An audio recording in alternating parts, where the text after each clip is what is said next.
ये लिमिट से रिलेटेड एक क्वेश्चन आया था IIT JEE मेन 2019 के अंदर, जिसमें लिमिट हमारे पास x टेंस टू 0 नेगेटिव थी।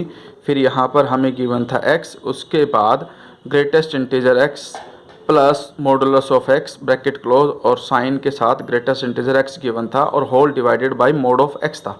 तो इसको सोल्व करने से पहले आपको एक प्रॉपर्टी समझनी पड़ेगी कि ग्रेटेस्ट इंटीजर x क्या होता है। ग्रेटेस्ट इंटीजर जो x होता है उसकी वैल्यू आपके पास आएगी -1 if x is greater than -1 but less then 0, क्योंकि 0 नेगेटिव का मतलब यही है कि x जो है लेस देन 0 होगा और ग्रेटर देन -1 होगा, तो उसमें ये वैल्यू आ जाएगी। और मोड ऑफ x की वैल्यू जो है वो -x आ जाएगी if x is less than 0। ठीक है, तो ये दो प्रॉपर्टी आपको याद रखनी है। वैसे तो मॉडुलस ऑफ x की जो मेन प्रॉपर्टीज होती हैं वो ये होती है, या तो -x आएगा x अगर लेस देन 0 है, या फिर +x आएगा अगर ग्रेटर देन 0 है और इक्वल टू 0 पर तो 0 वैल्यू आ ही जाएगी। तो अब हम इन्हीं वैल्यूज का यूज करेंगे इस क्वेश्चन के अंदर। अब देखिए, limit x tends to 0 negative, जो मेन क्वेश्चन था वो सारा यहाँ पे एज इट इज़ लिख करके फिर इक्वल टू का साइन लिखेंगे। अब यहाँ पर जो x है वो तो एज इट इज़, यानी कि limit x tends to 0 negative, यहाँ पर x आ जाएगा। Mod of x, greatest integer x की वैल्यू -1, मोड ऑफ x की value -x bracket close, sine greatest integer की वैल्यू जो है वो -1 आ जाएगी इस रूल से। ठीक है, और डिवाइड में जो मोड ऑफ x है उसको मैं क्या लिख सकता हूँ, -x।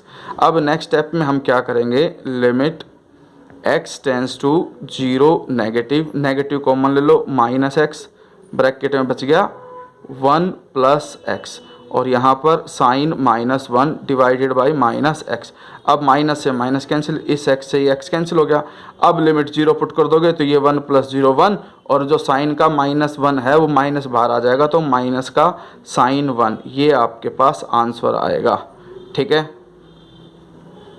इसके साथ ही एक क्वेश्चन और आया हुआ था जिसमें ये है, लिमिट अगर आपके पास n tends to infinity given हो और a की n प्लस b की पावर n अपॉन में a की power n divided by b की पावर n हो, तो हमें इसकी वैल्यू फाइंड आउट करनी थी।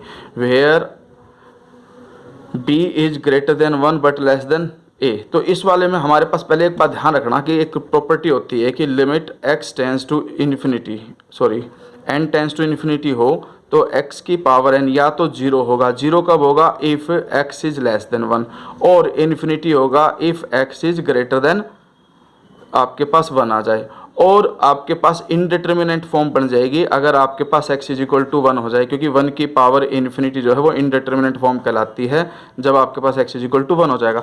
तो इसके अंदर हम इसका यूज़ करेंगे, और उसके लिए आप क्या करोगे कि भाई 1 is less than b and b is less than a, तो यहाँ से कंडीशन आएगी कि b/a जो है वो आपके पास लेस देन 1 हो जाएगा। तो इसका मतलब जब मैं limit n tends to infinity b/a power n करूँगा तो वो किसके इक्वल आ जाएगी, 0 के इक्वल, क्योंकि जो b/a है उसकी वैल्यू लेस देन 1 है और लिमिट इन्फिनिटी रखने पे वो आपके पास 0 हो जाएगी। तो हम इसी का यूज करेंगे। एक्चुअली टाइम इसलिए लग रहा है क्योंकि मैं आपको समझा रहा हूँ, बाकी तो ये 2 मिनट का क्वेश्चन, मतलब 2 सेकंड का क्वेश्चन था आपके पास कि limit n tends to infinity, ऊपर से an कॉमन लो, नीचे से an कॉमन लो, an कॉमन लिया 1 + bn डिवाइडेड बाई an। वैसे ही इसमें आपके पास an नीचे से कॉमन लिया 1 - bn अपॉन an से n कैंसिल हो जाएगा। Limit n tends to infinity, ये आ गया b/a की पावर n, यानी कि ये वैल्यू आ जाएगी लिमिट इन्फिनिटी पे 0, तो आपके पास ये, इसको मैं ऐसे लिख सकता हूँ b/a की power n divided by 1 - b/a की पावर n। रूल के हिसाब से 1 + 0 अपॉन 1 - 0 सोल्व होकर के 1 आपका आंसर आ जाएगा। इसी तरह से मैं हर वीडियो में ना एक एक दो जो आपके IIT मेन के अंदर क्वेश्चन आए हुए हैं उनको मैं डालता रहूँगा, और हर क्वेश्चन के अंदर जो प्रॉपर्टीज़ यूज़ हो रही हैं उनकी आप लिस्ट बनाते चलना, जो आपके बहुत काम आएगी।